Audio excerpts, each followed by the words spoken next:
Did you enjoy school back then, like high school? Hell no, I hated school. That It's was terrible. kind of reaction. Oh, was that when like Tokyo 24 happened? Yeah. Damn, you did your homework. I found my cousin in college, and her last name is Duckwrth. I did this studio session with Carmack back in the day. Oh. And Anderson was there, and I didn't know who he was.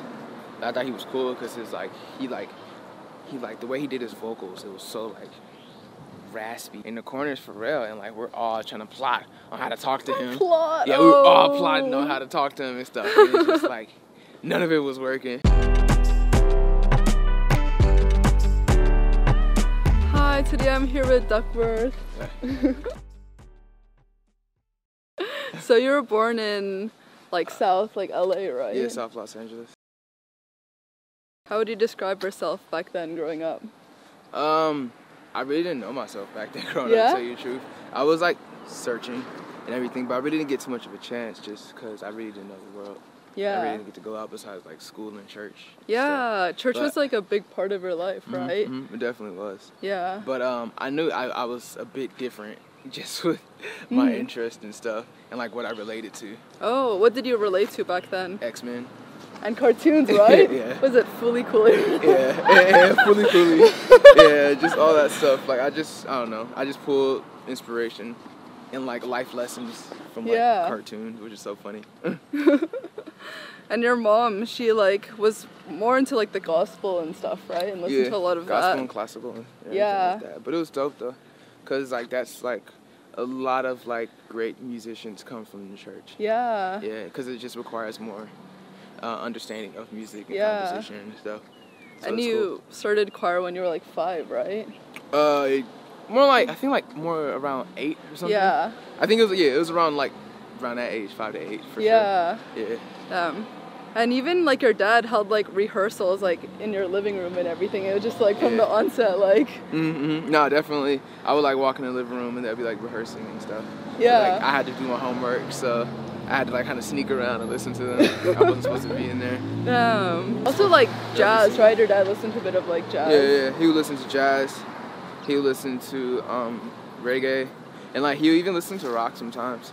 Like I remember him kind of like slightly not putting me on a Hendrix, but I would play Hendrix, and he would be like, "Oh yeah," like he would be about it. Yeah. Is that how you got into more like the psychedelic rock?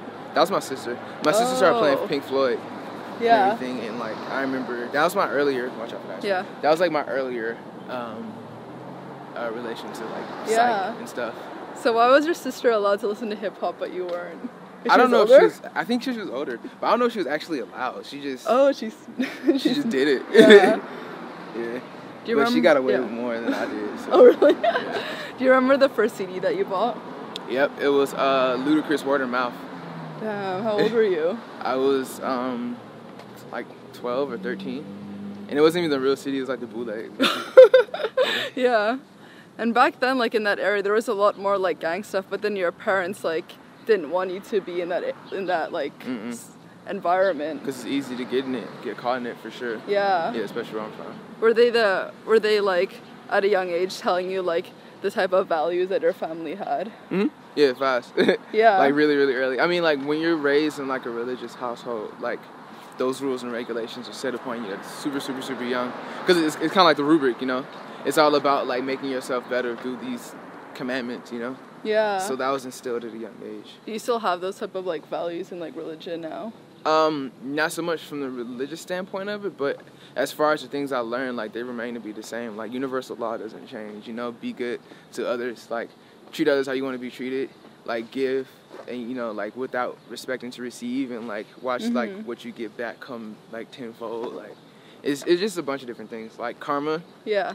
Is like super reflective of like what's happening in like the church and stuff. It just people have different ways of explaining it, I feel. Yeah. So I don't know. And then even at a young age you were like drawing already like Lion King and stuff, and your mom like didn't believe that you actually drew it. Yeah. Where do you think you got that sort of like illustration sense from? I don't know, I think it was just natural. Like I would just draw stuff and I don't know, it looked cool. It didn't look bad. I think my dad used to draw too. Like, he definitely did draw. But I remember him drawing. And I don't know if I just watched him enough that I picked up on it. I really don't remember that well, but I know like I definitely picked up on it fast, and I knew I wanted to be an artist because like everything else kind of seemed like whack to me. Yeah. But like cartoons and art definitely made sense. Do you have like early artists that you looked up to, like non-musician, for your illustration? I didn't learn about artists till like probably high school. Oh. Like the names of artists and everything. Yeah. Like, you know, you always hear about like the Renaissance artists and stuff, or like I mean, which not to take value away from them, but it's just like I wish that like at a younger age I would have learned about like Basquiat. Yeah. Like, or like not Jeff Koons, but like just some of the more like modern artists and stuff. But yeah, I started learning about that later. Yeah. And appreciating it really. And your dad like left early on, right? Did that really affect you? Yeah and nay. Like it definitely hurt, but it didn't stop the locomotive in any way, shape, or form. Like the family kept going, and it's just, I don't know.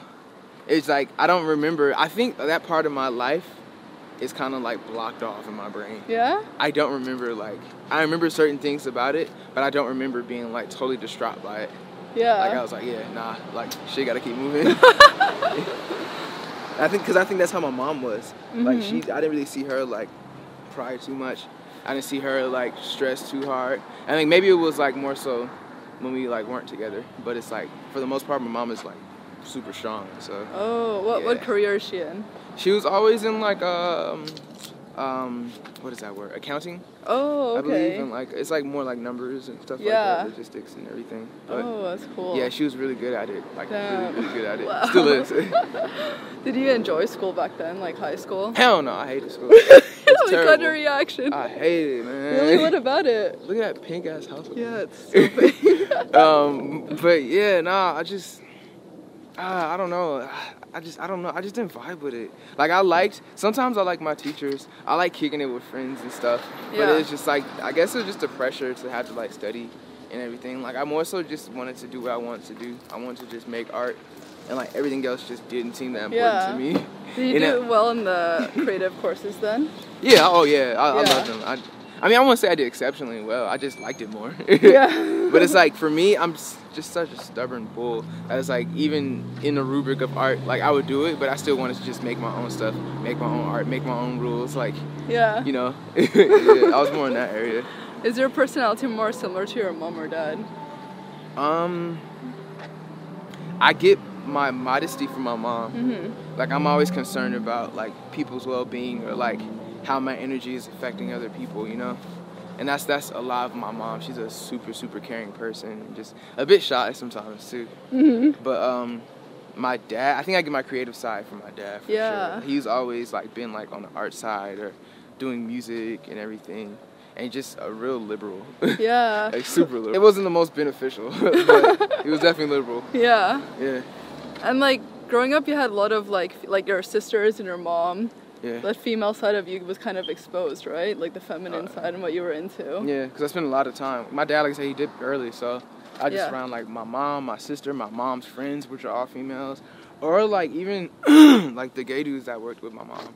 Oh. At a job and everything like that. So it was just mad feminine energy just everywhere and stuff. So yeah, I didn't really start being around more masculine energy till like my mom put me in Boy Scouts. Oh, what age was that? That was probably around the same time, like 9 or 10. Yeah. Did you want to go to the Academy of Art in San Francisco, or did your mom kind of want you to get a degree? My mom was down for me to be an animator, because that's what I was originally going to go for. Yeah. And she seen that I was like creating, like in high school, like I had my own like clothing line and stuff. Oh, really? And I was just like, yeah. Was there a name? It was called Acoustic. Oh. Yeah, but like what did it look like? It was a lot of just like colorful graphic tees, but just my own characters and everything. It kind of had like a bake feel to it. Oh, that's cool. But it was cool though. Yeah. But I had there was this fashion show that happened at my sister's college at Northridge, and they were asking different young designers to come in. And they asked me to come in, and I had like a good like 10 pieces, and had my own models and everything like that. That's amazing. I was like at like 17. Wow. So I was like, yo, like this is what I want to do. Yeah. And yeah, I got to college and I was doing that and stuff. But my mom definitely supported me. But for Academy, I didn't really apply for other colleges. I was supposed to, but once again, I just didn't want to. Yeah. So I just only applied for academy. And then, like, the next 3 weeks, I was like, I guess I should apply for others. But then they sent me an acceptance letter. I was like, I'm good. I'm good. I'm about to go to academy. Oh my god. So, yeah. Did you really like going to class and learning the animation? So that's the thing. I went for graphic design. I thought I was gonna do animation, but I ended up doing graphic design. Yeah. And stuff. And like, yeah, no, it was fun. Like, for the times where like teachers weren't being like assholes and stuff, because it's like within a rubric, it's they're teaching you more so how to work for other people. So it's like they can be critical on your style, you know. Yeah. And it's just like in art, that's different because like there's no rules, there's no regulations. You can't tell a person what's good or bad. All you can do is just give them the techniques and stuff, and then you can say like you can teach like complementing colorways. But if a person doesn't have complementary colorways, that doesn't mean that their work is bad. It just doesn't complement each other. Yeah. So it's like when they would be more so on that rubric shit, I would be like, whatever, dude. But also within that, I did learn how to like what is like quote unquote like good text as far as like the design scene. You know what I'm saying? Like what is like, you know, like what good colorways, what's good textures, you know, like what's just good design in general from their perspective. So that benefited a lot. And then back then, when you were still at the academy, were you already like making your own music, or was music already a part of your life in like a career kind of way? Nah, I was just doing it for fun. It was just like something to do with the homies. Oh, was that when like Tokyo 24 happened? Yeah. Damn, you did your homework. Yeah, that's when it happened. And then, it was just me and my homie. It was fun times, though. Like, that was when Lupe was still rocking hard. That's when Kanye was doing 808 and Heartbreak. And he just finished up with, like, I think, Stronger. And that's when Pharrell was doing, like, Seeing Sounds. And, like, everything was just super, like, featured. When Lady Gaga was going, like, still doing ridiculous shit. Like, everything was just, like, super, like, future and just, like, forward. It was sick, but it's, like, it inspired us because, and we had, like, a heavy Japanese influence from, like, Nigo, Babe, or, like, Hiroki, I think it's Hiroki Fujiwara. Yeah. He's another, like, dope designer. No, it's Hiroshi. I think it's Hiroshi. Hiroshi, yeah. Hiroshi. And then there's another one I'm thinking of. I'm thinking of the dude that does Visfilm. His name is Nakamura. I think maybe it's Hiroki Nakamura. Anyway, but yeah, like all those designers, like they were inspiring like the hell out of us, yo. How did you even like find those Japanese like designers? Segue. Like they would talk about it in songs. Like Lupe would talk about it in songs. So then we would just do our own like homework and be like, oh my gosh, there is another world. And then it just went along with the whole like future shit because Japan is always like a step forward. Yeah. Innovation, technology, art, all that shit. So. What did the music you make at that point sound like? Like that. Like, just like that. Like some future not fashion forward, like just a step forward. Too ahead in certain ways. But when I was rocking with like the homies on some just rap pure stuff, we were like rapping over like MF Doom beats and stuff. So it's like it was pretty like backpack rap. But then when they left and I started working with this other producer, Beat Streets, that's when we started doing the real like future sounding stuff. Yeah. And it's like I think it just went over people's heads, really. So what happened after like the Tokyo 24 and then you became a solo artist and like what was the decision behind that? Because I noticed that I got better plays when I was doing solo stuff. Oh. And then like me and that producer, we bumped heads a lot and stuff. We just two strong personalities. So I mean, eventually we just kind of just like went our own separate ways. But he's an amazing producer. When did you actually come up with the name Duckwrth then? In college. So like during that time as well. Pretty much. Like I really don't know the full connection to it, but I know the accents that happened was when I found my cousin in college and her last name is Duckwrth. So like I know that was one of the reasons. But then also because it's just spoke about family because my mom's maiden name is Duckwrth. So that I just became like a Duckwrth in that sense. Yeah. But like I guess I don't know how it went from last name to first name. But they just call me Duckwrth. And then like my other homie, his name was Ironclad. So when we were supposed to do a mixtape, we were supposed to be called The Adventures of Duckwrth and Ironclad. Oh my god, I love that though. That sounds so cool. It was fun. I mean, it was cool. But that's essentially how I got started. And I guess I just kept it. It kind of like, don't know, just rolled off the tongue, and it described me too. Because Duckwrth sounds like an awkward, wealthy person. Like, you know, it's posh in a sense, but like accidentally. Yeah, I think the Worth part is kind of posh. Yeah, the Worth part is posh, but like the Duckwrth is like super. I mean, the duck is like super awkward. Yeah, I kind of just like, I'm clumsy as shit. Watch out for that. That's disgusting. Oh, yeah. I'm like clumsy and like, I just kind of like stumble into stuff. Yeah. But it's, I don't know, it's just a certain style. It's like I'm not per se the drunken master, that's more like ODB, but definitely like the stumbling master. Oh my God. Pretty much. And during that time, did you start putting out stuff on, was it SoundCloud or was it still MySpace back then? It was MySpace. Oh. Yeah. Were you already getting traction during that time? Locally. Yeah. Not really like on the main like level, because I was in the Bay Area, and the Bay Area has a cap. Like if I was doing that shit in LA, it definitely would have been rocking. But I was in San Francisco, and I was still in college and stuff. So like the main people who knew about it was just like people in college. Yeah, and that was the time when you were doing the backpack stuff, right? Mm-hmm. Yeah. Team backpack stuff. Now when I started doing Team Backpack Cyphers, that's when I started getting known outside of the school and just like in the city. In the Bay Area, people would know me as like, oh, you're Duckwrth, like you be spitting hard on ciphers and stuff. That's cool. Yeah. How did what's it called, Them Hellas, the art collective, happen? It was just me and a bunch of other artists, and we were trying to figure out a way to like click up, in a sense, you know, like just put a name to like our squad. So we would have like these meetings and stuff and try to figure out names. Yeah. But we pretty much just wanted a collective that could be like so many different realms of art, that being like design, like photography, music,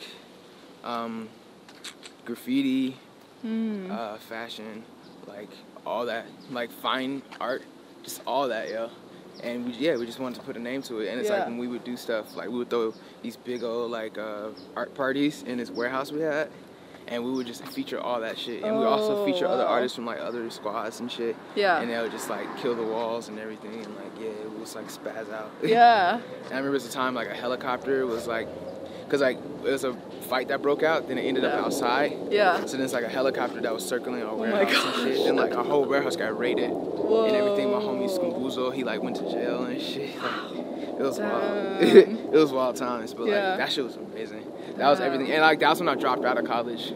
So like that was kind of like my second college. Like that was my dream college, because it was like me making like my own rules. Yeah. But it's just like I also learned that just me being in my own, like having my own merit is always not the best. I still need some type of like some like rubric, because it's bad. So actually what happened, so after you dropped out, were you doing that full time, or did you have like some side jobs? I was working retail jobs, because I definitely wasn't working for a minute and I wasn't making money, and homies were just like, you gotta pay like portion of the rent. Yeah. Like, oh man, look at you gotta pay your portion of rent. So I just was working at different places, but like, there was a couple spots I got fired from. Like I'm so glad I didn't drop this. I got fired from Ralph Lauren. Yeah. I got fired from just a couple different retail spots. Yeah. And the other ones I just quit. I don't know. I'm not really good at like being under, or like having like a boss per se. Yeah. So, yeah. What were the like key moments that your music started gaining traction after the backpack stuff? I say it got a lot of traction from the Team Backpack stuff. Yeah. I dropped this project called Duct Tape, and that started moving things around. I started getting like play on blogs and everything. And then I guess, I don't know, to tell you the truth, it's all been a gradual rise. It hasn't been like a moment where it's just like shit was just crazy lit. Like it was just like, it's like, I mean now it's like at that place, or it's still, you know, growing, but it was just like this, just the whole time. Yeah. But it was moments, it was definitely moments. But it was just like from blog coverage, from me doing like shows, because like our shows used to be crazy, yo. Like just like turnt ass shows. Yeah. And it's just like, and we would just do so much different type of music. Or I would do so much different type of music. And it was me and my homie Dragons, Anthony Dragons, and like we would, like us coupling together, like it would just be a rage, just like a rage fest. Yeah. But like still like melodic, like hip hop, and just going hard. How did the Anderson tour happen? My music just got to him. I don't know how. Oh, actually no, that's what it was. I did this studio session with Carmack back in the day. Oh. And Anderson was there, and I didn't know who he was. I thought he was cool because he he like the way he did his vocals, it was so like raspy and so like, I don't know, like, and it had texture to it, it had meaning to it, and I was just like, fuck, like, this is amazing. So yeah, like so they was working on this song, and they just had like an open space, and I was just kind of started spitting to it to myself, and they was like, you got something for this? I was like, yeah. They was like, put it down now. Yeah. So I put it down, and I don't know, I guess it just kind of left an impression on him. Yeah. And stuff, and he was just like keeping up with stuff after. How about the Rischiga? Same thing, not in a studio session, but just appreciating like what I do. So my homie August, he works with Rich, and August played him my music, and he liked it. So they just hit up my team, and was just like, hey, you want to go on tour? Yeah. With Brian? I'm just like, yeah, let's do it. So I don't know, it's been like just casual, just, I don't know, like casual attraction, I suppose. Yeah. And just connection. The same for when, like, you saw Pharrell on her birthday. Same. I didn't even know I was going to that shit that night. Yeah. It was like a Adidas function, and I was like, oh shit, hell yeah, I want to go. And then I like, they was like, yeah, you should go. So I didn't know how I was gonna get in, but I just took an Uber. I found out where it was. I just took an Uber to it. All of a sudden, I like ran into Pharrell's manager. I'm just like, oh, what's up? And then like he escorted me in and everything. Mad cool guy. Yeah. So then I see all the homies in there and stuff, and they found their own way in and everything. And it's just like in the corners Pharrell, and like we're all trying to plot on how to talk to him. Yeah, we were all plotting on how to talk to him and stuff. And it's just like none of it was working. Yeah. And everything. And I had this moment where I kind of like accidentally like made eye contact or something. Not even that. Like I accidentally like kind of like I hit him with the tip of my foot. Oh. On the back of his thigh, and he kind of moved his thigh with it. And I was just like, oh man, like I just ruined it. So then like I kind of just talked to his manager. Yeah. And I was like, hey bro, I just want to tell him like thank you for the event. Yeah. And everything, and yeah. He was like, dude, you just gotta catch the wave. And I'm just like, yeah, I know. I don't want to like intrude because I know like people are always talking to him. I'm sure that shit gets annoying. Like you always gotta like have yourself open for so many different like interactions. Like energy wise, it's a lot. So I was just like, I don't know. Yeah. I was just like, I'll keep it chill. But then like his manager was just like, hey P, I want you to meet somebody. I was like, he's not doing this right now. He's doing it. He was like, this Duckwrth. And then I was like, oh man. I was like, yo, thank you for like the event. It's really nice to see everything in like tangible form and stuff. Like this is amazing. And yeah, man, like he was hella cool, hella casual. Like despite the fact that he was like walking out of the event, he still stopped. Oh, like he wasn't like annoyed in any way. Like he was still like receptive. You can feel when somebody's open. But like he was like, Pharrell is just like the shit, man. How do you think your music has changed from the early songs you made? I create the stuff that I listen to now.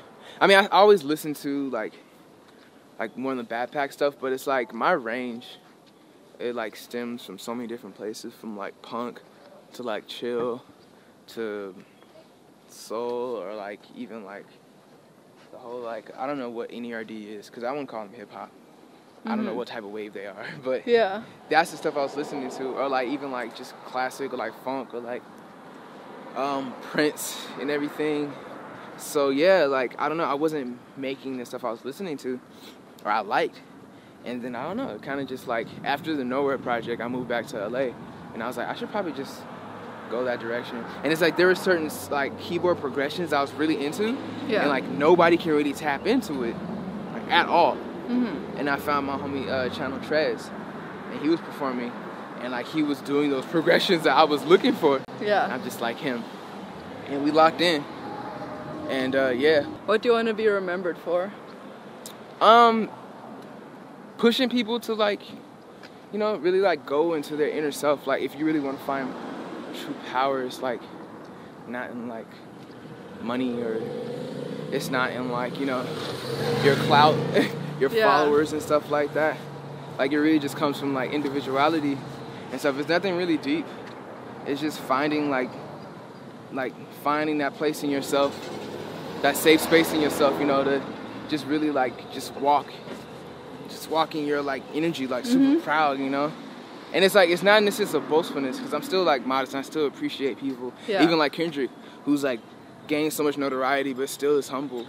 Yeah. You know, like, that speaks a lot because it's just like you don't have to sit there and talk about your accolades all the damn time, you know? Yeah. I appreciate people like that, but it's just like there's a certain power that comes within the confidence and the knowledge of yourself, like super awareness of yourself. I don't know, like the world just becomes like easier.